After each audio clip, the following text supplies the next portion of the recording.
প্রিয় শিক্ষার্থী, আশা করি তোমরা ভালো আছো। আজকে আমি তোমাদের পদার্থবিজ্ঞান দ্বিতীয় পত্রের পঞ্চম অধ্যায় তাড়িৎচুম্বকীয় আবেশ ও পরিবর্তী প্রবাহ এই চ্যাপ্টারটি আলোচনা করব।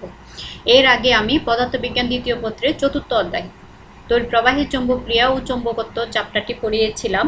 তাহলে এই দুটি চ্যাপ্টার খুবই রিলেটেড, এই দুটি চ্যাপ্টারের বিষয়গুলো মিল আছে, তোমরা একটু চেষ্টা করলে বুঝতে পারবে ইনশাল্লাহ। তাহলে দেখো, চতুর্থ অধ্যায়ে ছিল তড়িৎপ্রবাহের চৌম্বকক্রিয়া। তাহলে তড়িৎপ্রবাহের চৌম্বকক্রিয়া মানে হচ্ছে যদি কোনো পরিবাহীর মধ্যে দিয়ে তড়িৎ প্রবাহিত হয় তাহলে ওই পরিবাহীর চারপাশে চৌম্বক ক্ষেত্রের সৃষ্টি হয়।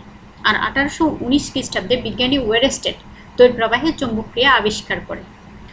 যখন তড়িৎপ্রবাহের চৌম্বকক্রিয়া আবিষ্কৃত হলো, ওয়েরস্টেড তড়িৎপ্রবাহের চৌম্বকক্রিয়াটি আবিষ্কার করলো, তখন বিজ্ঞানীদের মধ্যে একটা কৌতূহলের সৃষ্টি হলো যে কিভাবে তড়িৎপ্রবাহের চৌম্বকক্রিয়ার বিপরীত ক্রিয়া আবিষ্কার করা যায়, অর্থাৎ চৌম্বকের ফলে কিভাবে তড়িৎপ্রবাহ সৃষ্টি করা যায়। তখন বেশ কয়েকজন বিজ্ঞানী এই বিষয়টি নিয়ে গবেষণা শুরু করলেন। তার মধ্যে আছে বিজ্ঞানী মাইকেল ফ্যারাডে, বিজ্ঞানী হেনরি, বিজ্ঞানী লেন্স। তাহলে আজকে আমি তোমাদের তাড়িৎচুম্বকীয় আবেশ নিয়ে আলোচনা করব। ফ্যারাডের পরীক্ষা বা চৌম্বকের সাহায্যে কিভাবে তড়িৎশক্তি উৎপাদন করা যায় এটা নিয়ে আলোচনা করব। ফ্যারাডের তাড়িৎচুম্বকীয় আবেশের সূত্রগুলো নিয়ে আলোচনা করব এবং লেন্সের সূত্র নিয়ে আলোচনা করব। তাহলে দেখো, চৌম্বক ক্ষেত্রের মাধ্যমে বা চৌম্বক ক্ষেত্র দ্বারা তড়িৎপ্রবাহ সৃষ্টি হওয়াকে বলে তাড়িৎচুম্বকীয় আবেশ। তাহলে তড়িৎপ্রবাহ সৃষ্টি হতে গেলে তড়িৎচালক বল লাগবে। তাহলে চৌম্বকের মাধ্যমে তড়িৎচালক বলের সৃষ্টি হবে, এই তড়িৎচালক বলই তড়িৎপ্রবাহ সৃষ্টি করবে। যখন মাইকেল ফ্যারাডে 1831 খ্রিস্টাব্দে এই তাড়িৎচুম্বকীয় আবেশ প্রক্রিয়াটি আবিষ্কার করলেন, সর্বপ্রথম তিনি পরীক্ষালব্ধ ফলাফলের মাধ্যমে আবিষ্কার করলেন বা প্রকাশ করলেন যে তাড়িৎচুম্বকীয় আবেশ ক্রিয়াটি অর্থাৎ চৌম্বকের ফলে তড়িৎপ্রবাহ সৃষ্টি করা যায়। এই বিষয়টি যখন আবিষ্কার করলেন তখন জনগণের মধ্যে একটা কৌতূহলের সৃষ্টি হলো, জানতে ইচ্ছে করলো যে এই তাড়িৎচুম্বকীয় আবেশ ক্রিয়াটি মানুষের কি উপকারে আসতে পারে। তখন বিজ্ঞানী মাইকেল ফ্যারাডে খুব সুন্দর একটা উত্তর দিলেন। তখন তিনি বললেন যে একজন সদ্যজাত শিশু মানুষের কি উপকারে আসতে পারে, আর তাড়িৎচুম্বকীয় আবেশ হচ্ছে জন্ম নেওয়া, ভূমিষ্ঠ হওয়া একটা সদ্যজাত শিশু। এখন আসো আমরা মূল আলোচনায় আসি। তাহলে এই তড়িৎচালক বল বা আবিষ্ট তড়িৎপ্রবাহ কিভাবে উৎপন্ন হয় বা চৌম্বকের মাধ্যমে কিভাবে তড়িৎ শক্তি সৃষ্টি হয়, অথবা তাড়িৎচুম্বকীয় আবেশ ঘটার কারণ কি, কেন ঘটে। এখন আসো, যদি একটি বদ্ধ কুণ্ডলী, একটি পরিবাহী কুণ্ডলী, এই পরিবাহী কুণ্ডলীর সাথে একটা গ্যালভানোমিটার যুক্ত, আর কিছুই যুক্ত নেই, এর পাশে একটা দণ্ডচুম্বক রাখা আছে। এখন আমি দণ্ডচুম্বক বা বদ্ধ কুণ্ডলীকে বা বদ্ধ কুণ্ডলী এবং দণ্ডচুম্বক দুটিকে যদি আপেক্ষিক গতিতে রাখি, অর্থাৎ একটার সাপেক্ষে আরেকটা গতিশীল করি, তখন এই গ্যালভানোমিটার বিক্ষেপ দিবে। আর বিক্ষেপ দেওয়া মানে হচ্ছে এই কুণ্ডলীর মধ্যে দিয়ে তড়িৎ প্রবাহিত হচ্ছে। কিন্তু যদি এই দুটি দণ্ডচুম্বক এবং বদ্ধ কুণ্ডলীর মধ্যে আপেক্ষিক গতিতে না রাখি, স্থির রাখি, অথবা দণ্ডচুম্বক এবং বদ্ধ কুণ্ডলীটিকে একই দিকে একই বেগে গতিশীল করি, যেমন বদ্ধ কুণ্ডলীকেও বাম দিকে আমি একটি নির্দিষ্ট বেগে গতিশীল করলাম, দণ্ডচুম্বকটিকেও একই বেগে বাম দিকে গতিশীল করলাম, তখন গ্যালভানোমিটার কোনো বিক্ষেপ দিবে না। অথবা বদ্ধ কুণ্ডলী এবং দণ্ডচুম্বক স্থির থাকলে গ্যালভানোমিটার কোনো বিক্ষেপ দিবে না। তার মানে বোঝা যাচ্ছে তখন এই কুণ্ডলীর মধ্যে দিয়ে কোনো তড়িৎ প্রবাহিত হচ্ছে না। এখন দেখো, দণ্ডচুম্বকের কোনো একটি মেরুকে যদি আমি কুণ্ডলীর কাছে আনি তাহলে গ্যালভানোমিটার একদিকে বিক্ষেপ দিবে। যদি আমি ওই মেরুটিকে কুণ্ডলী থেকে দূরে নিয়ে যাই তাহলে গ্যালভানোমিটার তার বিপরীত দিকে বিক্ষেপ দিবে। আবার দণ্ডচুম্বকের মেরু যদি আমি পরিবর্তন করি, প্রথমে আমি দক্ষিণ মেরু দ্বারা প্রভাবিত করলাম, এরপর আমি উত্তর মেরু দ্বারা করলাম, তখন গ্যালভানোমিটার বিক্ষেপ ভিন্ন দিবে। অথবা তাহলে এটা গেল আপেক্ষিক গতির কারণে। তার মানে বুঝতে পারলাম দণ্ডচুম্বক এবং বদ্ধ কুণ্ডলীর মধ্যে যদি আপেক্ষিক গতি থাকে তাহলে কি হবে, তড়িৎচালক বলের সৃষ্টি হবে, তড়িৎচালক বল আবিষ্ট হবে এবং তড়িৎ প্রবাহের সৃষ্টি হবে। আবার যদি আমি তড়িৎবাহী কুণ্ডলী হয়, এই দণ্ডচুম্বকটি না রেখে একটি তড়িৎবাহী কুণ্ডলী রাখলাম, অর্থাৎ ওই কুণ্ডলীর মধ্যে দিয়ে তড়িৎ প্রবাহিত হচ্ছে। এই কুণ্ডলীর পাশে যদি আরেকটি বদ্ধ কুণ্ডলী রাখি তখনও দেখা যাবে ওই তড়িৎবাহী কুণ্ডলীর তড়িৎ প্রবাহ মাত্রাকে পরিবর্তন করলে তড়িৎ প্রবাহ মাত্রা পরিবর্তন করা মানে কি চৌম্বক ফ্লাক্সের পরিবর্তন করা। কারণ চতুর্থ অধ্যায়ে আমরা বলেছি তড়িৎ প্রবাহিত হলে চৌম্বক ক্ষেত্রের সৃষ্টি হয়। তাহলে ওই তড়িৎবাহী কুণ্ডলীর মধ্যে দিয়ে তড়িৎ প্রবাহিত করলে কি সৃষ্টি হবে? চৌম্বক ক্ষেত্রের সৃষ্টি হবে। তাহলে চৌম্বক ক্ষেত্রের সৃষ্টি হওয়া মানে হচ্ছে চৌম্বক ফ্লাক্সের পরিবর্তন হওয়া বা চৌম্বক ফ্লাক্সের তৈরি হওয়া। তাহলে তড়িৎ প্রবাহ মাত্রা যদি পরিবর্তন করি চৌম্বক ফ্লাক্সের পরিবর্তন হবে। তখন দেখা যাবে ওই বদ্ধ কুণ্ডলীতে তড়িৎ প্রবাহিত হচ্ছে, অর্থাৎ গ্যালভানোমিটার বিক্ষেপ দিচ্ছে। দুইটা কারণ গেল, একটা হচ্ছে অসম তড়িৎ প্রবাহ যার কারণে চৌম্বক ফ্লাক্সের পরিবর্তন হবে, আরেকটি কারণ হচ্ছে আপেক্ষিক গতির কারণে। আপেক্ষিক গতির কারণে কি হয়? তড়িৎ চলাবলের সৃষ্টি হয়, তড়িৎ প্রবাহ সৃষ্টি হয়। আরেকটি কারণ হচ্ছে যদি একটি নির্দিষ্ট চৌম্বক ক্ষেত্রের মধ্যে আমি একটি কুণ্ডলীকে, বদ্ধ কুণ্ডলীকে যদি ঘুরে সমকৌণিক বেগে ঘূর্ণনশীল রাখি বা ঘুরাই, তখন কি হবে? ওই কুণ্ডলীতে তড়িৎ চালক বল আবিষ্ট হবে। এই তড়িৎ চৌম্বকীয় আবেশের উপর ভিত্তি করে যেমন ডাইনামো, জেনারেটর, ট্রান্সফরমার এবং বিভিন্ন বিদ্যুৎ উৎপাদন কেন্দ্রে তড়িৎ শক্তি উৎপাদন করা হয়। তাহলে দেখো, এই বদ্ধ কুণ্ডলীতে যে আবিষ্ট তড়িৎ চালক বল পাচ্ছি, সে আবিষ্ট তড়িৎ চালক বল বা তড়িৎ প্রবাহের অভিমুখ কোন দিকে হবে, এই অভিমুখ নির্ণয় করার জন্য ফ্লেমিনের দক্ষিণ হস্ত নিয়ম বা ডান হস্ত নিয়ম বা এটার আরেক নাম হচ্ছে ডাইনামো নিয়ম দ্বারা নির্ণয় করা যায়। এটাও আমরা চতুর্থ অধ্যায়ে পড়েছি। তাহলে দেখো, দক্ষিণ হস্ত নিয়ম কি? যদি আমার ডান হাতে তিনটে আঙ্গুলিকে, বৃদ্ধাঙ্গুলি, তর্জনী এবং মধ্যমাকে ঠিক সমকোণে এভাবে প্রসারিত করি, যদি আমি ধরে নিই আমার বৃদ্ধাঙ্গুলিটি হবে পরিবাহীর গতি, তর্জনীর দিকে হবে আমার চৌম্বক ক্ষেত্র, তাহলে আমার মধ্যমার দিক যেদিকে হবে সেই মধ্যমার দিকে হবে আবিষ্ট তড়িৎ প্রবাহের দিক। যেমন পাশে আর একটি চিত্রের মধ্যে দেখো, চৌম্বক ক্ষেত্রের দিক হচ্ছে এন থেকে এস এর দিকে, অর্থাৎ নর্থ পোল থেকে সাউথ পোলের দিকে চৌম্বক ক্ষেত্রের দিক, আর পরিবাহীর গতি হচ্ছে নিচের দিকে।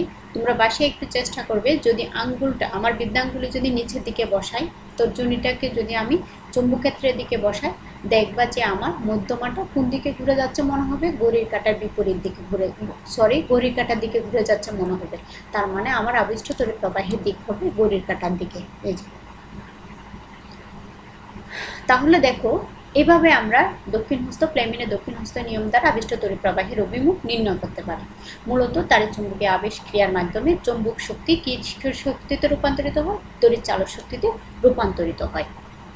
এখন আসো, তাহলে আমরা তাড়িৎ চুম্বকীয় আবেশ কি এটা লিখতে পারবো বা আমরা বুঝতে পারলাম।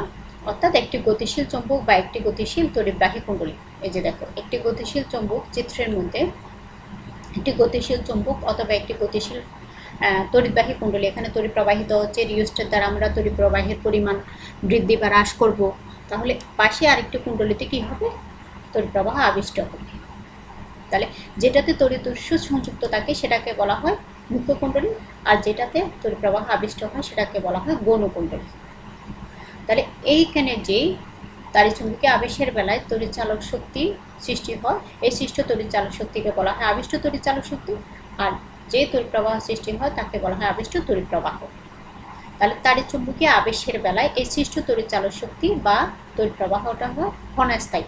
যতক্ষণ তোমার এই দুটি কুণ্ডলীর মধ্যে আপেক্ষিক গতি থাকবে, দণ্ডচুম্বক এবং কুণ্ডলীর মধ্যে আপেক্ষিক গতি থাকবে, বা তড়িৎ প্রবাহের তড়িৎবাহী কুণ্ডলীর তড়িৎ প্রবাহের পরিবর্তন হবে, ততক্ষণই আবিষ্ট তড়িৎ প্রবাহ স্থায়ী হবে। মূলত তাড়িৎ চুম্বকীয় আবেশ ক্রিয়ার ক্ষেত্রে কুণ্ডলীতে চৌম্বক শক্তি কী থাকে? সঞ্চিত থাকে। তাহলে তাড়িৎ চুম্বকীয় আবেশের বেলায় শক্তি নিত্যতা সূত্র মেনে চলে কিনা? আমরা জানি শক্তির সৃষ্টি বা ধ্বংস নেই, কিন্তু এই কুণ্ডলীর মধ্যে, এই বদ্ধ কুণ্ডলীতে আমি কোনো তড়িৎ উৎসের সাথে যুক্ত করিনি, বা এই তড়িৎ বাহী কুণ্ডলীর সাথেও কোনো সংযোগ নেই, তারপরেও কেন এখানে তড়িৎ চালক শক্তি সৃষ্টি হলো বা তড়িৎ প্রবাহ সৃষ্টি হলো? নিশ্চয়ই এখানে কোনো শক্তির নিত্যতা লঙ্ঘন হলো কিনা? আসলে লঙ্ঘন হয়নি, কারণ এখানে একটা যান্ত্রিক শক্তি ছিল। যান্ত্রিক শক্তি কি? তড়িৎ প্রবাহ পরিবর্তনের কারণে চৌম্বক ফ্লাক্সের পরিবর্তন হলো, অথবা কুণ্ডলীটি আপেক্ষিক গতি, এটা একটা যান্ত্রিক শক্তি। তাহলে যান্ত্রিক শক্তি কিসে পরিণত হলো? তড়িৎ শক্তিতে পরিণত হলো। এখন আসো আবেশক। আবেশকটা হচ্ছে কিছুই না, একটি তারের কুণ্ডলী, একে কয়েলও বলা হয়, যেটার মাধ্যমে চৌম্বক শক্তি সঞ্চিত থাকে। মূলত তাড়িৎচুম্বকীয় আবেশের বেলায় এই আবেশকই ব্যবহৃত হয়। এখন দেখো কোনো একটি তড়িৎ বর্তনীতে ইলেকট্রিক সার্কিটের মধ্যে রোধ সংযুক্ত থাকে। রোধের প্রতীক আমরা জানি সতুতের মতো। যখন ওই রোধযুক্ত তড়িৎ বর্তনীতে তড়িৎ প্রবাহিত করা হয় তখন রোধের মধ্যে দিয়ে তড়িৎ প্রবাহটা খুব দ্রুত, অর্থাৎ সুইচ অন করার সাথে সাথে তড়িৎ প্রবাহ সর্বোচ্চ মানে পৌঁছাবে, আবার সুইচ অফ করার সাথে সাথে তড়িৎ প্রবাহটার সর্বনিম্ন অর্থাৎ জিরোতে নেমে আসবে। কিন্তু আবেশকের বেলায় সেটা হয় না। আবেশের বেলায় কি হয়, আবেশকের বেলায় যখন সুইচ অন করবা তখন ধীরে ধীরে শূন্য থেকে সর্বোচ্চ মানে পৌঁছাবে, আবার যখন সুইচ অফ করা হয় তখন সর্বোচ্চ মান থেকে ধীরে ধীরে শূন্য মানে পৌঁছায়। এই জন্য আবেশকের ক্ষেত্রে তাড়িৎচুম্বকীয় আবেশটা ব্যাখ্যা করা সহজ, কারণ এক্ষেত্রে সুইচ অন করার সাথে সাথে তোমার জিরো থেকে যেহেতু ধীরে ধীরে সর্বোচ্চ মানে পৌঁছে, তাহলে তড়িৎ প্রবাহ পরিবর্তন হচ্ছে। তড়িৎ প্রবাহ পরিবর্তনের কারণে চৌম্বক ফ্লাক্সের পরিবর্তন হচ্ছে। এই চৌম্বক ফ্লাক্সের পরিবর্তন হওয়ার কারণে আমাদের আবিষ্ট তড়িৎ প্রবাহ বা তড়িৎচালক শক্তি সৃষ্টি হবে।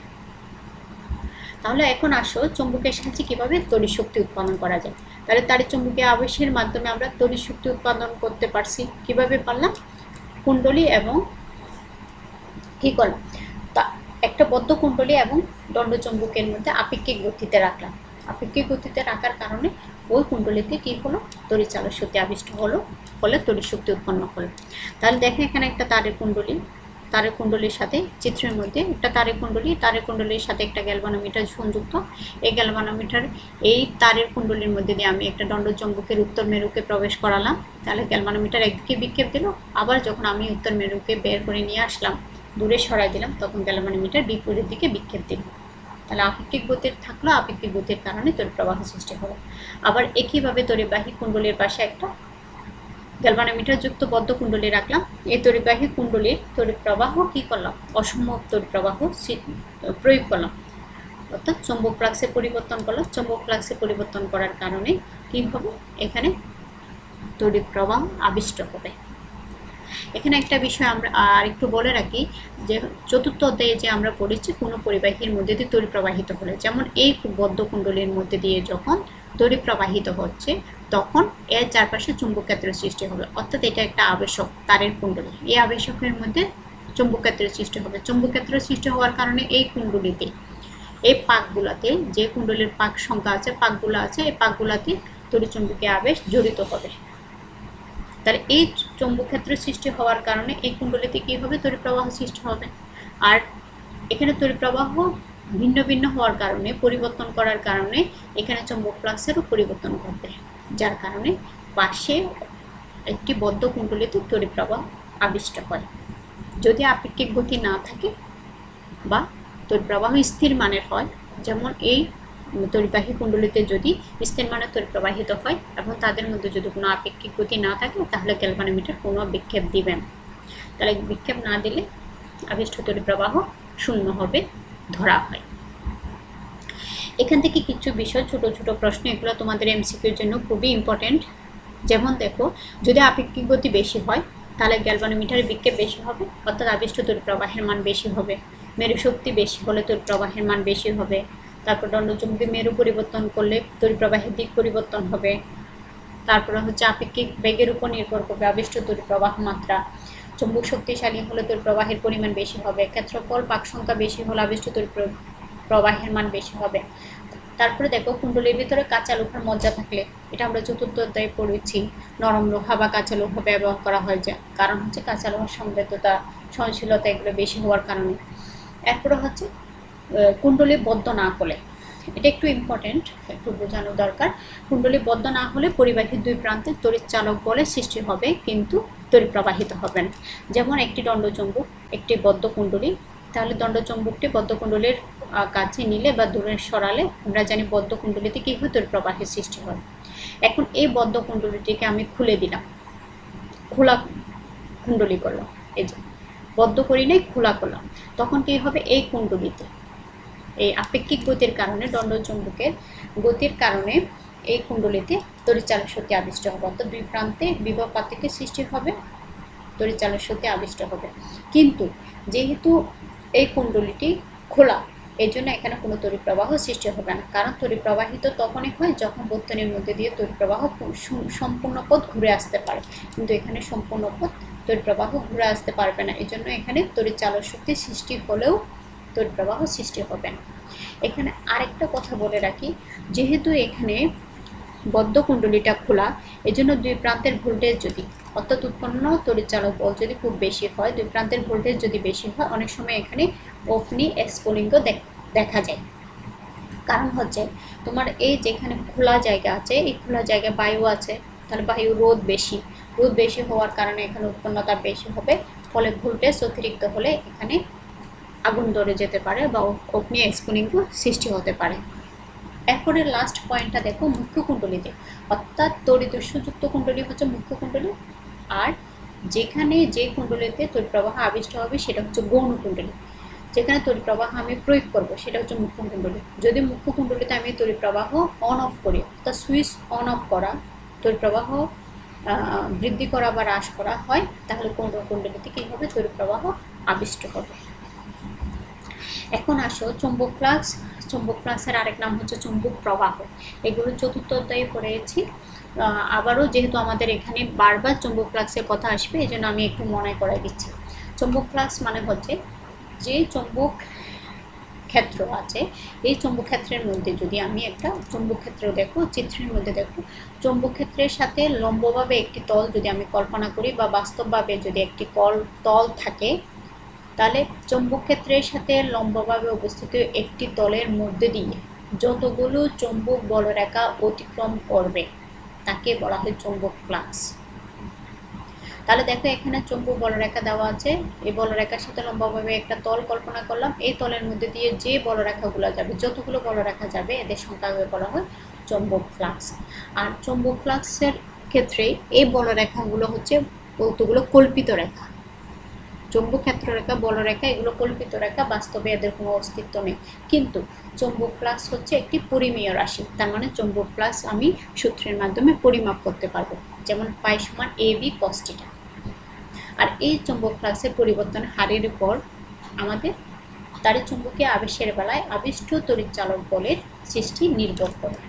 একটু আগে আমরা দেখলাম তড়িৎ চুম্বকীয় আবেশ বেলায় চৌম্বক ফ্লাক্সের পরিবর্তন হলে আবিষ্ট তড়িৎ প্রবাহের সৃষ্টি হয়। আরেকটা বিষয় দেখো, চৌম্বক ফ্লাক্সের কতগুলো পুরাতন একক আছে, এগুলো এমসিকিউতে আসে, যেমন ম্যাক্সওয়েল, গজ সেন্টিমিটার স্কোয়ার। আমরা নর্মালি চৌম্বক ফ্লাক্সের একক ওয়েবার জানি, কারণ ওয়েবারের সাথে এই পুরাতন এককগুলোর সম্পর্ক এমসিকিউর জন্য ইম্পর্টেন্ট। 1 ম্যাক্সওয়েল সমান 1 গজ সেন্টিমিটার স্কোয়ার সমান 10⁻8 ওয়েবার। এখন আসো চৌম্বক ফ্লাক্স ঘনত্ব বা চৌম্বক ক্ষেত্র, এটাও আমরা আগে পড়েছি, তারপরে একবার মনে করাই দিচ্ছি। দেখো চৌম্বক ক্ষেত্রের সাথে লম্বভাবে অবস্থিত একটি তল, একটা তল চৌম্বক ক্ষেত্রের সাথে সমকোণে বা লম্বভাবে অবস্থিত আছে, তাহলে এই তলের একক ক্ষেত্রফলের মধ্যে দিয়ে যতগুলো বলরেখা যাবে তাকে বলা হয় চৌম্বক ফ্লাক্স ঘনত্ব। একটি তলে লম্বভাবে অবস্থিত তলের মধ্যে দিয়ে যতগুলো বলরেখা যাবে এটাকে বলা হয় চৌম্বক ফ্লাক্স, আর একক ক্ষেত্রফলের মধ্যে দিয়ে যতগুলো বলরেখা অতিক্রান্ত হবে সেগুলোকে বলা হয় চৌম্বক ফ্লাক্স ঘনত্ব। এখন আসো ফ্যারাডের তাড়িৎচুম্বকীয় আবেশের সূত্র দুটি। তাহলে দেখো প্রথম সূত্র হচ্ছে ফ্যারাডের তাড়িৎচুম্বকীয় আবেশের প্রথম সূত্র মূলত কেন তাড়িৎচুম্বকীয় আবেশ সৃষ্টি হয়, অর্থাৎ সৃষ্টির কারণ বা সত্য এবং স্থায়িত্ব ব্যাখ্যা করে, তো কতক্ষণ স্থায়ী হবে।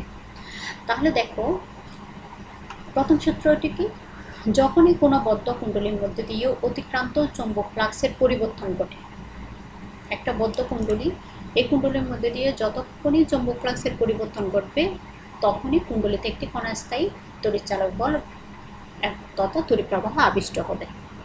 তাহলে দেখো একটা দণ্ডচুম্বক, এই দণ্ডচুম্বকের সামনে একটা বদ্ধ কুণ্ডলী দেওয়া আছে, এই কুণ্ডলীর সাথে একটা গ্যালভানোমিটার সংযুক্ত আছে। যেই এই দণ্ডচুম্বকটিকে আমি কাছে নিয়ে আসবো তখন এখানে চৌম্বক বলরেখার সংখ্যা হবে বেশি, চৌম্বক ফ্লাক্সের পরিমাণ হবে বেশি, তখন এই কুণ্ডলীতে একটি তড়িৎ প্রবাহের সৃষ্টি হবে। আবার দূরে নিলে চৌম্বক বলরেখার সংখ্যা হবে কম, চৌম্বক ফ্লাক্সের পরিমাণ হবে কম, হ্রাস পাবে, তখনও এখানে কি হবে, তড়িৎ প্রবাহ সৃষ্টি হবে। যতক্ষণ পর্যন্ত এই আপেক্ষিক গতি থাকবে, একটার সাপেক্ষে আরেকটা গতিশীল হবে, চৌম্বক ফ্লাক্সের পরিবর্তন হবে, ততক্ষণ পর্যন্ত এই আবিষ্ট তড়িৎ প্রবাহ সৃষ্টি হবে। অর্থাৎ এটি একটি অস্থায়ী প্রক্রিয়া।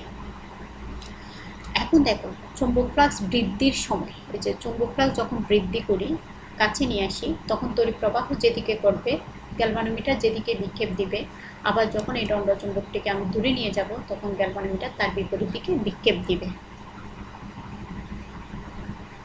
আর এই আপেক্ষিক গতির কারণেই চুম্বক বলরেখার সংখ্যার কী হয়, পরিবর্তন ঘটে। যেমন দেখো আমি দণ্ড চুম্বকের উত্তর মেরুটাকে যখন আমি কাছে আনলাম, তাহলে আমার চুম্বক বলরেখার সংখ্যা বেশি হচ্ছে। এই কুণ্ডলীর মধ্যে দিয়ে, এই একটা কুণ্ডলী হলে এই কুণ্ডলীর মধ্যে দিয়ে অনেকগুলো বলরেখা অতিক্রান্ত হচ্ছে, অর্থাৎ চুম্বক ফ্লাক্সের মান বেশি। আবার যখন আমি কুণ্ডলীটাকে দূরে নিলাম, অথবা এন দণ্ড চুম্বকটিকে আমি দূরে নিয়ে গেলাম, তখন কি হচ্ছে, বলরেখার সংখ্যা কমে যাচ্ছে, অর্থাৎ চুম্বক ফ্লাক্সের পরিমাণ কমে যাচ্ছে।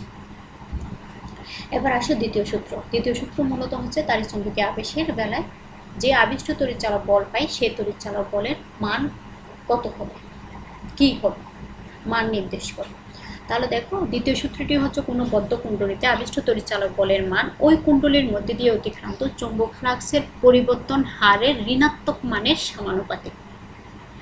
অর্থাৎ একটি দণ্ড চুম্বককে কুণ্ডলীর কাছে আনলে চুম্বক ফ্লাক্সের মান বাড়বে, দূরে নিয়ে গেলে চুম্বক ফ্লাক্সের মান কমবে। কোনো একটি নির্দিষ্ট সময়ে দণ্ড চুম্বক এবং কুণ্ডলীটি এই অবস্থানে আসে, এই অবস্থা তার একটা চুম্বক ফ্লাক্স থাকবে, সেটা হচ্ছে পাই1 টি সময়ে তাকে আমি দণ্ড চুম্বকটিকে আমি দূরে নিতে পারি বা কাছেও আনতে পারি, তখন ফ্লাক্সের পরিবর্তন হবে, সে ফ্লাক্সটা হচ্ছে পাই2।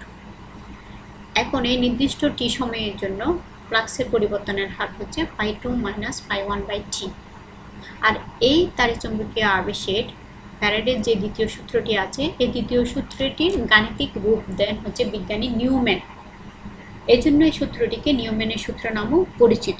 দ্বিতীয় সূত্রটি এখানে যে ঋণাত্মক চিহ্নের কথা, ঋণাত্মক মানের কথা ব্যাখ্যা আছে, এই ঋণাত্মক মানের কথাটি আমরা লেন্জের সূত্রের মাধ্যমে পরিপূর্ণ ব্যাখ্যাটা পাবো। এখানে শুধু মানটা জানো। মূলত এখানে ঋণাত্মক মানের সমানুপাতিক হওয়ার কারণ হচ্ছে যখন আমি দণ্ড চুম্বকটিকে কুণ্ডলী থেকে দূরে নিয়ে যাব, তখন ফ্লাক্স কমে যাচ্ছে, বলরেখার সংখ্যা কমে যাচ্ছে।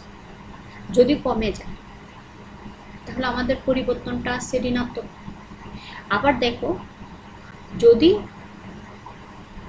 কাছে নিয়ে আসি, তাহলে বলরেখার সংখ্যা বেড়ে যাচ্ছে, তাহলে বলরেখার সংখ্যা যদি বেড়ে যায়, পরিবর্তনটা হবে ধনাত্মক। অর্থাৎ এই ক্ষেত্রে হয় কি, মূল প্রবাহটা, অর্থাৎ মূল দণ্ড চুম্বকের চুম্বক ফ্লাক্সের অভিমুখ হবে আবিষ্ট তড়িৎ প্রবাহের। যে চুম্বক ফ্লাক্স পাবো, আবিষ্ট চুম্বক ক্ষেত্র পাবো, সে আবিষ্ট চুম্বক ক্ষেত্রের বিপরীতমুখী। অর্থাৎ আবিষ্ট তড়িৎচালক বলের দিক হবে চুম্বক ফ্লাক্স পরিবর্তনের বিপরীতমুখী, বা চুম্বক ফ্লাক্স পরিবর্তন হারের পরস্পর বিপরীত। এই জন্য এখানে ঋণাত্মক মানের কথা বলা আছে। তাহলে দেখো এটাকে আমি সিম্পল ক্যালকুলেশন করলাম। আবিষ্ট তড়িৎচালক বলকে এপসিলন দ্বারা লিখলে এপসিলন ইজ প্রপোর্শনাল মাইনাস পাই2 মাইনাস পাই1/টি। তাহলে এটাকে যদি আমি একটি সমানুপাতিক ধ্রুবক ধরি এবং ক্ষুদ্র সময় ডিটি সময়ে যদি চুম্বক ফ্লাক্সের পরিবর্তন ডি পাই হয়, তাহলে এপসিলন সমান লেখা যায় মাইনাস ডি5/ডিটি। আবার এন সংখ্যক পাক হলে ফাইনাল একটি সূত্র পাচ্ছি, এপসিলন সমান মাইনাস এন ডি5/ডিটি। তার মানে এখানে ঋণাত্মক চিহ্ন বোঝাচ্ছে আবিষ্ট তড়িৎচালক বলের অভিমুখ চুম্বক ফ্লাক্সের পরিবর্তনের বিপরীত হবে। অর্থাৎ আবিষ্ট তড়িৎচালক বলের অভিমুখ এমন হবে, সে চুম্বক ফ্লাক্সের পরিবর্তনকে কি করবে, বাধার সম্মুখীন করবে। এখানে দেখো চুম্বক ফ্লাক্সের পরিবর্তন যদি বৃদ্ধি পায় বা ফ্লাক্স যদি বৃদ্ধি পায়, তাহলে ডি5 হবে ধনাত্মক, তার মানে ডি5/ডিটি হবে ধনাত্মক, এপসিলন হবে ঋণাত্মক। বাট ফ্লাক্স যদি হ্রাস পায়, তাহলে ডি5/ডিটি হবে ঋণাত্মক, তার মানে এই ঋণাত্মক আর মাইনাস মিলে হবে এপসিলনটা ধনাত্মক। এটা যদি আমি সহজভাবে বলতে যাই, তাহলে দেখো আমি যখন দণ্ড চুম্বকটাকে কাছে নিয়ে আসবো, তখন আবিষ্ট তড়িৎচালক বলের বা আবিষ্ট তড়িৎ প্রবাহের অভিমুখ এমন হবে যে দণ্ড চুম্বকটি কাছে আসার বাধা দিবে, কাছে আসতে দিবে না। আবার যখন আমি দণ্ড চুম্বকটিকে কুণ্ডলী থেকে দূরে নিয়ে যাব, তখন কুণ্ডলীর মধ্যে যে তড়িৎ প্রবাহ সৃষ্টি হবে, সেই তড়িৎ প্রবাহের অভিমুখ এমন হবে, সে কী করবে, দূরে যাওয়াকে, অর্থাৎ দণ্ড চুম্বককে দূরে নিতে দিবে না, কাছে নিয়ে আসবে। তাহলে একটা আরেকটার বিপরীত হওয়ার কারণে একটা আরেকটার বিপরীত হওয়ার কারণে এখানে মাইনাস চিহ্ন বসে। অর্থাৎ কোনো তড়িৎবাহী কুণ্ডলীর ক্ষেত্রে আমি যখন তড়িৎ প্রবাহ বৃদ্ধি করব তখন আবিষ্ট তড়িৎ প্রবাহের অভিমুখ এমন হবে সে মূল প্রবাহে বিপরীত হবে, মূল প্রবাহকে বাধা দিবে, বৃদ্ধি করতে দিবে না। আবার যখন আমি তড়িৎবাহী কুণ্ডলীর তড়িৎ প্রবাহকে হ্রাস করতে চাই তখন আবিষ্ট তড়িৎ প্রবাহের অভিমুখ মূল প্রবাহের সম্মুখী হবে, অর্থাৎ সে হ্রাস হতে দিবে না। এটাই হচ্ছে ঋণাত্মক চিহ্নের ব্যাখ্যা। তাহলে এখানে কিছু সত্য আছে, দেখো এপসাইলন সমান এক পাকের কুণ্ডলী হলে d∅/dt যদি পাইয়ের মান সমান হয়, স্থির হয়, বা চৌম্বক ফ্লাক্সের মান যদি 0 হয় তাহলে d∅ সমান 0 হবে, এপসাইলন সমান 0 হবে, অর্থাৎ কোনো আবিষ্ট তড়িৎ বল সৃষ্টি হবে না। আবার পাইয়ের মান যদি বৃদ্ধি পায় তখন d∅ হবে ধনাত্মক এবং এপসাইলন হবে ঋণাত্মক। এই যে এই সূত্র থেকে পাইয়ের মান যদি ধনাত্মক হয় এপসাইলনের মান হবে ঋণাত্মক, বিপরীতমুখী, অর্থাৎ সুইচ অন করলে বিপরীতমুখী প্রবাহ আবিষ্ট হবে, মূল প্রবাহের বিপরীতমুখী। আবার পাইয়ের মান যদি হ্রাস করি তাহলে d∅ হবে হ্রাস, তার মানে এপসাইলন হবে ধনাত্মক। তার মানে সুইচ অফ করলে তড়িৎ প্রবাহ যখন হ্রাস করবে সাথে সাথে আবিষ্ট প্রবাহটা মূল প্রবাহের সম্মুখী হবে, অর্থাৎ হ্রাস করতে দিবেন। এখন আসো আবিষ্ট তড়িৎচালক বল কিভাবে সৃষ্টি করতে পারি। তাহলে দেখো আমরা চুম্বক ক্ষেত্রের মান পরিবর্তন করে, বদ্ধকুণ্ডলীর ক্ষেত্রফল পরিবর্তন করে, চুম্বক ক্ষেত্র এবং বদ্ধকুণ্ডলীর তলের মধ্যবর্তী কোণ পরিবর্তন করে আবিষ্ট তড়িৎচালক বল সৃষ্টি করতে পারি। কারণ হচ্ছে পাই সমান এ বি কস থিটা, এর মান বি এর মান এবং থিটার মান পরিবর্তন করে পাই পরিবর্তন করতে পারবো। এখন আসো লেঞ্জের সূত্র। এটাই হচ্ছে মূলত আবিষ্ট তড়িৎচালক বলের বা আবিষ্ট তড়িৎ প্রবাহ দিক। তার মানে তাড়িৎচুম্বকীয় আবেশের বেলা যেই তড়িৎ প্রবাহ সৃষ্টি হয় সেই তড়িৎ প্রবাহের দিক স্পষ্টভাবে ব্যাখ্যা করে লেঞ্জের সূত্রের মাধ্যমে। এই লেঞ্জের সূত্রটিকে তাড়িৎচুম্বকীয় আবেশের তৃতীয় সূত্র বলা হয়। অনেক সময় তোমাদের জ্ঞানমূলক প্রশ্নে দিয়ে দিতে পারে তাড়িৎচুম্বকীয় আবেশের তৃতীয় সূত্রটি লিখো। তাহলে দেখো তৃতীয় সূত্রটি এক ধরনের স্বার্থপরী সূত্র। যখন কেউ তার কাছে আসবে তখন তাকে দূরে ঠেলে দিবে, যখন সে দূরে চলে যাবে তখন তাকে কাছে টেনে নিয়ে আসবে। এটাই হচ্ছে লেঞ্জের মূল সূত্রটি। দেখো যে কোনো তাড়িৎচুম্বকীয় আবেশের বেলায় আবিষ্ট তড়িৎচালক বল বা তড়িৎ প্রবাহের দিক এমন হয় যে তা সৃষ্টি হওয়া মাত্রই যে কারণে সৃষ্টি হয় সেই কারণকে বাধা দেয়, অর্থাৎ আবিষ্ট তড়িৎ প্রবাহটি যার কারণে সৃষ্টি হলো তাকেই সে কী করবে, বাধা দিবে। এখানে দেখো চিত্রের মাধ্যমে দেখো একটি দণ্ডচুম্বককে যখন আমি কুণ্ডলীর কাছে আনলাম কুণ্ডলীতে তড়িৎ প্রবাহ সৃষ্টি হবে। তাহলে এই তড়িৎ প্রবাহের দিক এমন হবে যে দিকটা কুণ্ডলীটি কাছে আসাকে বাধা দিবে। তার মানে কুণ্ডলীতে এমনভাবে তড়িৎ প্রবাহিত হবে যাতে দণ্ডচুম্বক যে পাশে আছে সেই পাশে কী সৃষ্টি হয়, উত্তর মেরু সৃষ্টি হয়। যেহেতু কুণ্ডলীর উত্তর মেরু আমি কাছে নিয়ে আসলাম। অর্থাৎ আমরা চতুর্থ অধ্যায়ে পড়েছি তড়িৎ প্রবাহের ফলে চুম্বক ক্রিয়া। এই কুণ্ডলের মধ্যে দিয়ে তড়িৎ প্রবাহিত হলে এর চারপাশেও কী হবে, চুম্বক ক্ষেত্রের সৃষ্টি হবে। তাহলে চুম্বক ক্ষেত্রেরও একটা উত্তর মেরু দক্ষিণ মেরু থাকবে। তাহলে দণ্ডচুম্বকের উত্তর মেরু যেই পাশে তড়িৎবাহী কুণ্ডলীরও আবিষ্ট উত্তর মেরুও হবে সেই পাশে। তার মানে আবিষ্ট উত্তর মেরু দণ্ডচুম্বকের উত্তর মেরুকে কী করবে, বাধা দিবে। এই জন্য তড়িৎ প্রবাহের দিকটা করবে কোন দিকে, ঘড়ির কাঁটার বিপরীতে, যাতে উত্তর মেরু সৃষ্টি হয়। একইভাবে দণ্ডচুম্বকটিকে যখন আমি দূরে নিতে চাইব সাথে সাথে এখানে কি হবে, দক্ষিণ মেরু সৃষ্টি হবে। তার মানে ঘড়ির কাঁটার দিকে তড়িৎ প্রবাহিত হবে, অর্থাৎ আবিষ্ট তড়িৎ প্রবাহের দিক সাথে সাথে বিপরীতমুখী হয়ে আগে ছিল ঘড়ির কাঁটার বিপরীতে, এখন পরে ফেললো সে ঘড়ির কাঁটার দিকে। ফলে দণ্ডচুম্বক যে পাশে আছে সেই পাশে কি করবে, দক্ষিণ মেরু সৃষ্টি করবে, তাদের মধ্যে একটা আকর্ষণ বলের সৃষ্টি হবে। তা সে দূরে যেতে চাচ্ছে, তাকে আকর্ষণ করলো, যখন কাছে আসলো তখন তাকে বিকর্ষণ করলো। এখানে দেখো দণ্ডচুম্বকের এগুলো দণ্ডচুম্বকের বলরেখা আর এগুলো হচ্ছে আবিষ্ট। এই কুণ্ডলের মধ্যে দিয়ে তড়িৎ প্রবাহিত হলে এর চারপাশে চুম্বক ক্ষেত্রের সৃষ্টি হবে, ওই আবিষ্ট চুম্বক ক্ষেত্রের বলরেখা পরস্পরের বিপরীতমুখী। তাহলে দণ্ডচুম্বকের বেলায় সেটা বাম থেকে ডানে যাচ্ছে আর আবিষ্টের বেলায় ডান থেকে বামে আসবে। তখন তাদের গতি বা আবিষ্ট তড়িৎ প্রবাহের দিকটা এমন হয় সে যার কারণে সৃষ্টি হলো তাকে বাধা দিল। তাহলে আমাদের ফ্যারাডের দ্বিতীয় সূত্রের মধ্যে যে ঋণাত্মক চিহ্ন আছে এই ঋণাত্মক চিহ্নের মূল ব্যাখ্যা হচ্ছে এটাই, অর্থাৎ মূল তড়িৎ প্রবাহের বিপরীতমুখী তড়িৎ প্রবাহ আবিষ্ট হবে যখন বৃদ্ধি করবে তড়িৎ প্রবাহকে, আবার যখন হ্রাস করবে তখন মূল তড়িৎ প্রবাহের সম্মুখী হয়ে তার তড়িৎ প্রবাহকে হ্রাস করতে দিবে না। তাহলে দেখো এখানে মূলত কি হয়, এখানে তো কোনো এই কুণ্ডলের মধ্যে কোনো তড়িৎ উৎস নেই বা দণ্ডচুম্বকের মেরু শক্তিও ক্ষয় হয়নি, কিন্তু আমরা তড়িৎ শক্তি পেয়ে যাচ্ছি। তাহলে আমরা শক্তির নিত্যতা থেকে জানি শক্তির সৃষ্টি বা ধ্বংস নেই, শুধুমাত্র রূপান্তরিত হয়। তাহলে এখানেও ঠিক সেম, এটা শক্তির নিত্যতা সূত্রই মেনে চলো। এটা শক্তির সৃষ্টি বা ধ্বংস হয়নি, শুধু রূপান্তরিত হলো। কিভাবে রূপান্তরিত হলো? যখন আমি দণ্ড চুম্বকটিকে কাছে আনলাম, তাহলে আপেক্ষিক গতি, কাছে আনার সময় তাদের মধ্যে কি হলো, একটা বিকর্ষণ বল সৃষ্টি হলো। কাছে আনতে গেলে, জোর করে যদি আমি কাছে আনতে যাই, তাহলে আমাকে বিকর্ষণ বলের বিরুদ্ধে একটা কাজ করতে হচ্ছে। একইভাবে যখন আমি দূরে নিয়ে যাচ্ছি, তাদের মধ্যে আকর্ষণ বল সৃষ্টি হলো। আকর্ষণ বল সৃষ্টি হলে যদি আমি জোর করে দূরে নিয়ে যেতে চাই, আকর্ষণ বলের বিরুদ্ধে কাজ করতে হচ্ছে। এই যে আপেক্ষিক গতি, কুণ্ডলীটাকে সামনে নিলাম, পেছনে আনলাম, এই আপেক্ষিক গতির কারণে গতিশক্তি প্রয়োগ করলাম। এই আকর্ষণ বল বিকর্ষণ বলের বিরুদ্ধে কাজ করার কারণে একটা যান্ত্রিক শক্তি ক্ষয় হলো। এই যান্ত্রিক শক্তি ক্ষয়ের বা ব্যয়িত যান্ত্রিক শক্তি তড়িৎ শক্তি উৎপন্ন করে, যার কারণে কুণ্ডলীতে কি হয়, তড়িৎ প্রবাহের সৃষ্টি হয়। এখানে দেখুন north pole end, north pole ঘড়ির কাঁটার বিপরীতে।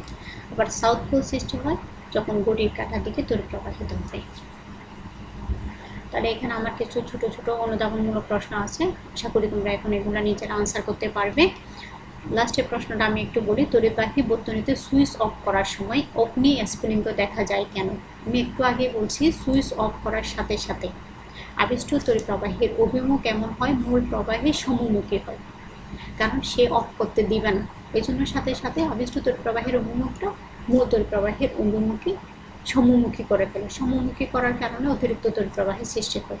আর অতিরিক্ত তড়িৎ প্রবাহ সৃষ্টি হওয়ার কারণে অনেক সময় বৈদ্যুতিক যন্ত্রপাতি সুইচ অফ করতে গেলে হঠাৎ করে নষ্ট হয়ে যায়, কারণ এক্ষেত্রে অগ্নি স্ফুলিঙ্গ দেখা যায়।